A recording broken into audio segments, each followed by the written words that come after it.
Alabama. Got a little 67 Camaro.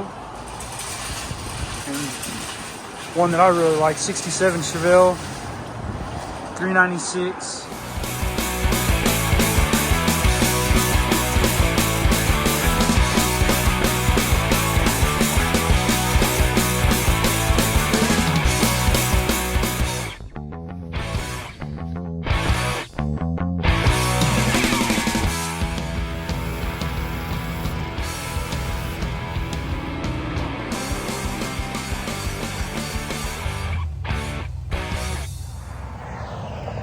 Alright guys, I was cruising down the highway. I'm about like 20 miles south of Jackson, Mississippi, and I'm always looking at cars and stuff, and I saw a couple of Elcaminos. I saw 68, 69. Well, I came over and looked at them, and what you'll know is down in these areas, these cars, it's a humid environment and they're pretty rusty. So I'm going to show you what to look for on these cars when you're looking at them. And these examples here they're kind of rough, so let's check them out. So here's a 69 El Camino, and a lot of this will apply to the A bodies like on the Chevelle, but my biggest places I like to look for is down in these parts of the windshield and the right up on here. I mean, look at that. If you're ever gonna go look for one of these, those are the places you really want to look. All around the windows and stuff. The top, a lot of these Elcaminos had a vinyl top on it, and especially around this rear window area. Just look at that. And even look at a nice one. Just know that these 68 through 72 and even the older ones, they are so prone to rust that it's unbelievable. I mean, look at that. That's crazy. And look at this tailgate. These are all places, and one thing to know, this isn't like a short bed or long bed Chevy pickup. If it's got the cross rails like underneath the bed and stuff, this is a frame off issue here. I mean, this car is bad. This thing's bad. But it is a 69. It's not the SS or anything like that. And here we have a 68. And on the El Camino, you'll know the 68 has a wing window. Well, the 69 does too, but the 69 has the round gauges, and the 68 has the square gauges and the different steering wheel. Well, you can't see the gauges in this one at all, but I mean, there is no floor left in this one whatsoever. But yeah, that gives you an idea. That's the biggest places. On the one I had, somebody had really done a lot of shoddy kind of body work, and it was starting to bubble around the rear window, and I saw the cross seals that went underneath the bed, which we won't be able to see on these. But definitely something to look for. But these poor old things, they are rough. But I thought you guys might want to see that. I'm just on my way back, and we're just looking at old cars on the side of the highway. So yeah, I just figured you guys might want to check out what probably the worst looking ones you could find look like. But still, even yet, there's still good stuff on those for parts. Like I said, I didn't look and see if they had 12 bolts or anything like that. I mean, that's one good thing to look for. But yeah, that's the biggest problem areas I say on an El Camino or Chevelle to look at is those spots around the windows and all that kind of stuff, because those are very hard to fix. Floorboards aren't bad, bed floors aren't bad. Those are spots to fix. And on the El Caminos, like I said, those cross seals that run across the bottom of the bed, any of that stuff, the body has to come off the frame. So thanks guys. All right guys, I've been waiting to find some old cars in Alabama. We're at a gas station in Daphne, Alabama. Got a little 67 Camaro, and one that I really like, 67 Chevelle, 396.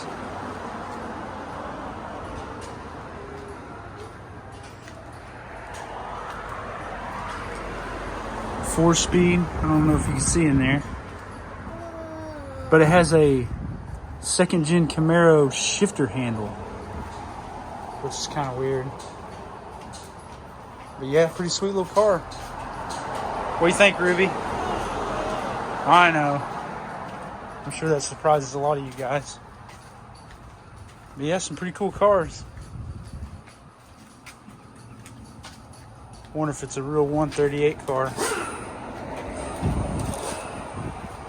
Pretty sweet. Little G-body Elcamino.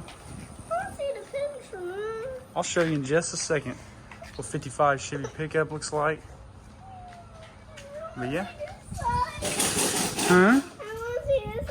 So yeah, cool. We'll find some more cars. So if you saw in that video, we're cruising through Mississippi. I can't remember what highway it was now, but it was like 20 miles south of Jackson, Mississippi. And I saw those two Elcaminos, and every like car we've been finding, we've been pulling over, checking it out, wasting time, not in a big hurry.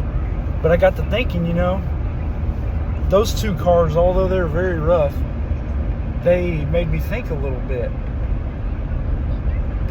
One thing that they showed is you see a really lot of nice cars, and that happened to me with my last Elcamino. I really think that one that I had looked like that one, and somebody went over, didn't quite do the right job, but they did a decent enough job, and that's what they started with. So it's like, you see a lot of videos where guys have cars that are painted, and you see the paint bubbling up and everything. I think those were two good candidates of what you can find when you're looking for one, and what areas that you want to look for, especially in that 67 through 72 Elcamino, and even the Chevelle. But the part that really made me think about that as I've been driving is like, you know, although those look like really rough cars and all, they're not worth fixing. Actually, I think those are wonderful opportunities for somebody that's getting into the car, you know, fixing up trade, and like, that is a great open canvas to learn on. And especially with the prices of those cars, you're not going to have a nice, super nice, original rust-free car fall into your lap for $500, especially in those pre-72 vehicles. And let's just say even pre-1980, you're not going to have them just fall into your lap for $500, and then you put a little bit of work into it and capitalize and make 3 times as much or 5 times as much. It's really a rare chance. So like, to sit around and think that I'm going to find this unicorn of a vehicle, you're going to sit around and do absolutely nothing.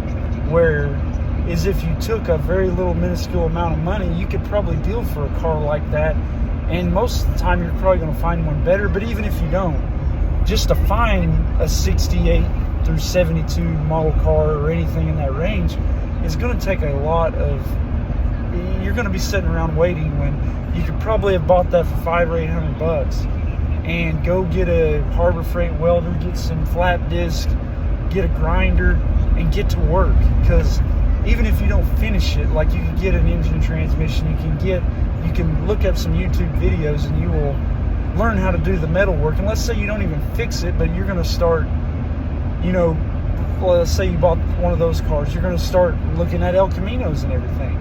Because like, really right now, you're going to find a bunch of 90s model OBS trucks. If you're got your sights set on an old car, that's more than likely what you're going to start with. And you can't look at it as like, oh my God, it's going to take this amount of money to get it. Money aside, you're going to learn so much working on one of those. And now we're in a good time where you have every panel imaginable that you can buy for that car. It isn't like you're working on like an AMX or a Javelin or something really, really rare.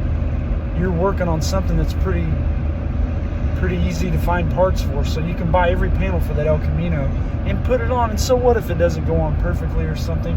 There's ways to fudge that up to make it work. And really, in a short amount of time, you've got a good frame, you've got all the suspension there, you can get an engine and transmission. A couple $1,000, you could probably take that thing to cruise night, and somebody will talk to you. I'm going to walk over and talk to you if you have that car, and even if it's patched together, it's going to catch my interest more than some car with a fancy paint job that half of it's bubbling up because somebody tried to flip it and make $1 on it, you know? I always look back as like, if you're restoring a car and you're wanting to make money, you're not gonna get out ahead because it costs so much. But the thing that, you know, seems so appealing to me about cars like that, especially when you're younger and everything, or even if you're in your 30s and you don't know how, it's a great place to start because you're not starting with a SS396 car or a super high-end car that you're afraid to work on. That right there is the absolute perfect canvas to work with.